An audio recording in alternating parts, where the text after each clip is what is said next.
Vedanta has pipped the Tata Group to be the first Indian company to build the Apple iPhone. A day after it signed an MOU with Gujarat to set up a $20 billion semiconductor plant with Foxconn in the state, Vedanta has said it's looking at creating a hub to manufacture Apple iPhones and TV equipment. According to Chairman Anil Agarwal, the company is also looking at diving into the electric vehicle sector. Vedanta's chip partner Foxconn is already one of the biggest manufacturers of Apple products in the world and already has an iPhone manufacturing plant near Chennai. In a bid to quell the Maharashtra versus Gujarat debate, Agarwal has indicated that the iPhone manufacturing hub may be in Maharashtra. There could be some good news for car buyers. If car dealers have their way, spare part costs could fall drastically. Dealers have spoken out against the practice of car manufacturers allowing only spare parts supplied by them to be used in authorized showrooms. Dealers instead want the freedom to buy equally good but often cheaper parts from the open market. This is just one of the several grouses that dealers have expressed against car companies. My colleague Chetan Bhutani spoke to Manish Raj Singhania, president of FADA, about this entire issue. Why do you feel that there's a disbalanced nature of contracts being forced upon by auto companies on dealers? Why do you think, and what do you think is going wrong?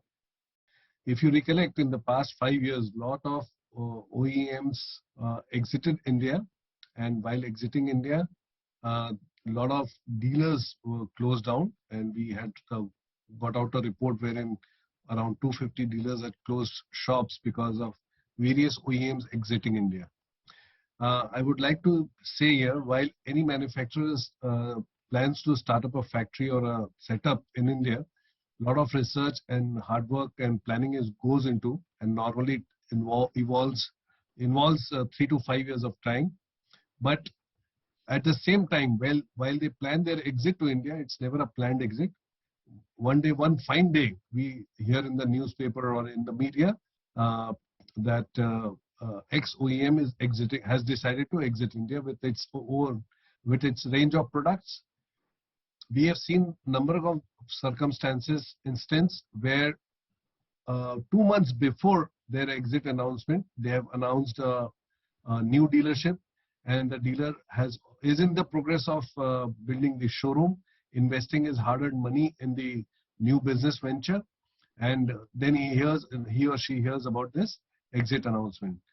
Such kind of instances prompted a lot of complaints from our dealer community friends, members, prompted us to, and while they exit, dealers are short-handed. We don't get adequate compensations for our hard-earned money. A lot of liabilities are with the bank, and the relationship starts with the customer while selling a vehicle, and it has to sustain for another 5 to 7 years. So that relationship is maintained by the dealers, not the OEMs. So to sustain all this thing, a lot of complaints were given by our members to the association, and in dealer agreements, it is always a one-sided affair. We have to just sign on the dotted line. We cannot even change a comma in the dealer agreements. If we want that dealership, you better sign it, otherwise you don't get the dealership. It's the way it is. So we dealers feel the agreement that is there with the OEMs that we sign on, it's totally biased, and it is a one-sided kind of agreement. So in consultation with strong legal firms, we have developed this model dealer agreement, which is a balance between auto dealers